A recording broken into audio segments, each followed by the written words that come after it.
Hai kamu yang lagi dengerin ini, selamat datang. Salam bahagia dari aku Kirana di Space Podcast. Podcast yang gak hanya nyuguhin informasi, tapi juga ruang kritis buat kamu yang lagi dengerin ini.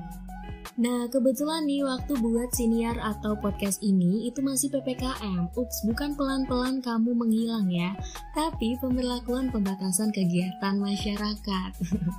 Lagi-lagi kita disuruh bersabar untuk tetap di rumah aja. Biasanya nih muncul pertanyaan, kalau aku sakit berarti nggak boleh ke rumah sakit juga dong. Maka dari itu kita mau bahas tentang telemedicine.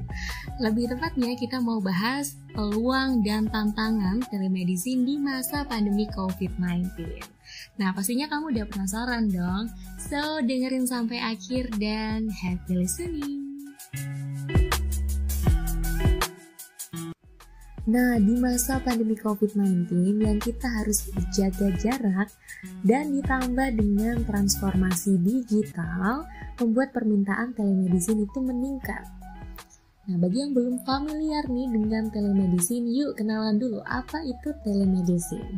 Menurut WHO, telemedicine adalah pemanfaatan teknologi komunikasi atau teknologi virtual untuk memberikan perawatan kesehatan di luar fasilitas kesehatan tradisional. Nah, kita sudah tahu nih apa itu telemedicine. Sekarang pelayanannya itu apa aja sih? Jadi, Kemenkes RI menyebutkan bahwa pelayanan telemedicine meliputi pertukaran informasi, diagnosis, penelitian, evaluasi, pencegahan penyakit, serta pendidikan berkelanjutan penyedia layanan kesehatan. Jadi nggak cuma ditanya-tanyain aja ya, tapi juga pendidikan berkelanjutan. Berhubung nih aku anaknya sosmed banget, jadi kemarin aku sempat melakukan survei kecil-kecilan dengan sobat Instagram aku. Menggunakan fitur polling, text box, dan juga yang lain, aku meminta pendapat teman-teman tentang telemedicine. Ya, walaupun followersku nggak banyak-banyak banget, tapi mereka mau memberikan pendapatnya tentang telemedicine. Yang hasilnya, dari 82 orang yang ikut serta dalam polling tersebut, 60% menyebutkan belum pernah menggunakan layanan telemedicine ini. Karena ada banyak faktor nih. Ada yang memang belum perlu dan masih diberikan kesehatan, alhamdulillah. Dan ada juga nih yang bilang kalau selagi bisa ke rumah sakit, ya ke rumah sakit. Dan ada juga yang berpendapat lebih mantap kalau diperiksa dokter langsung, karena diagnosisnya itu lebih tepat. Kalau tadi kita sudah mendengar tanggapan sobat Instagram aku tentang kenapa sih belum menggunakan telemedicine, sekarang aku mau baca ini, tanggapan-tanggapan tentang benefit yang didapatkan dari telemedicine.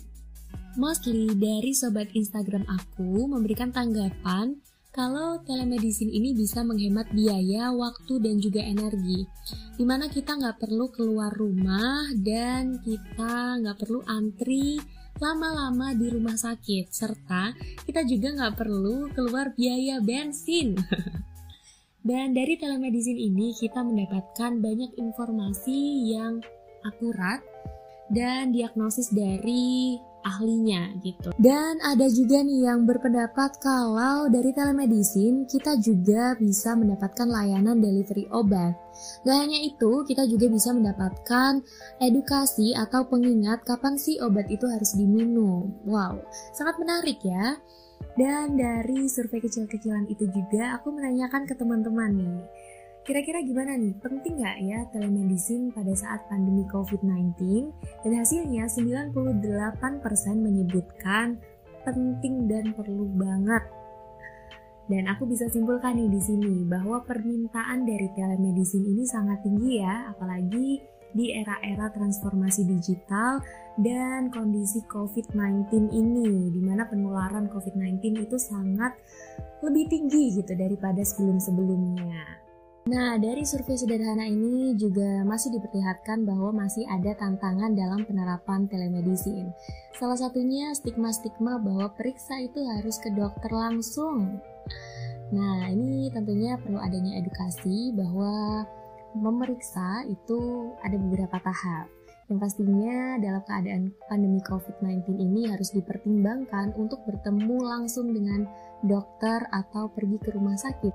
Nah, kalau tadi kita sudah bahas nih hasil dari survei yang aku lakukan kepada teman-teman Instagram aku. Sekarang aku mau membahas tentang peluang telemedicine di masa pandemi COVID-19 dari beberapa literatur. Yang pertama dari Watiknas, Dewan Teknologi Informasi dan Komunikasi Nasional, menyebutkan 5 alasan utama mempertimbangkan telemedicine. Yang pertama ada apa ya? Yang pertama adalah akses yang lebih baik. Yang kedua, hemat biaya, hemat waktu. Yang ketiga, karena permintaan dari pengguna generasi milenial. Yang keempat, ada kenyamanan, dan yang terakhir, mengurangi ketidakhadiran dari layanan kesehatan. Nah, dari beberapa jurnal juga menyebutkan bahwa telemedicine di situasi pandemi COVID-19 juga akan membantu pemerintah dalam meningkatkan penyelidikan epidemiologi, kontrol penyakit, dan juga manajemen kasus dengan baik. Selanjutnya juga pasien-pasien dengan gejala ringan dapat mendapatkan pelayanan suportif tanpa perlu berinteraksi dengan pasien lain. Gak hanya dari situ, pernyataan tersebut juga didukung dari wawancara CNN Indonesia dengan Profesor Kerry Lestari, selaku Ketua Komite Penanganan COVID-19 bidang farmasi, yang menyatakan bahwa Indonesia sekarang sedang tahap uji coba layanan telemedicine untuk pasien COVID-19 yang sedang isoman di rumah. Kak, itu layanannya gratis nggak sih? Jadi menurut Kemenkes RI, layanan ini adalah layanan yang gratis khusus pasien COVID-19. Jadi ini adalah layanan yang gratis konsultasi serta dapat juga paket obat yang nantinya akan disalurkan dari Kimia Farma Apotek yang sudah bekerja sama dengan Kementerian Kesehatan RI. Dan juga Kementerian Kesehatan RI juga sudah bekerja sama dengan 11 aplikasi yang melayani telemedicine ini. Nah, satu lagi yang menarik kalau dipikir-pikir, telemedicine ini juga akan menghemat penggunaan APD dari tenaga kesehatan. Yang pastinya kita nggak lagi tuh lihat tenaga kesehatan kita itu pakai kresek atau pakai jas hujan waktu nolong kita. Nah, karena kita udah bahas panjang kali lebar kali tinggi tentang peluangnya, kali ini kita mau bahas tentang tantangannya. Tantangan telemedicine di masa pandemi COVID-19. Kira-kira ada apa aja ya? Nah, tantangan yang dihadapi Indonesia ini ada beberapa. Salah satunya dilansir dari katadata.co.id, itu adalah letak geografis Indonesia. Dimana kita tahu sendiri Indonesia itu terdiri dari banyak pulau, beribu-ribu pulaunya, beraneka budayanya. Lanjut. Sehingga masalah infrastruktur yang tidak merata seperti listrik, perangkat keras, akses internet merupakan tantangan pelaksanaan telemedicine di era COVID-19 di Indonesia. Yang selanjutnya ada sumber daya manusia. Banyak dokter senior yang harus mempelajari metode konsultasi baru dan juga kompleks. Ini merupakan tantangan yang baru bagi dokter-dokter yang tidak terbiasa atau tidak familiar dengan teknologi-teknologi seperti telemedicine ini. Permasalahan yang selanjutnya adalah permasalahan etik, di mana rentan terjadi kebocoran rekam medis pasien.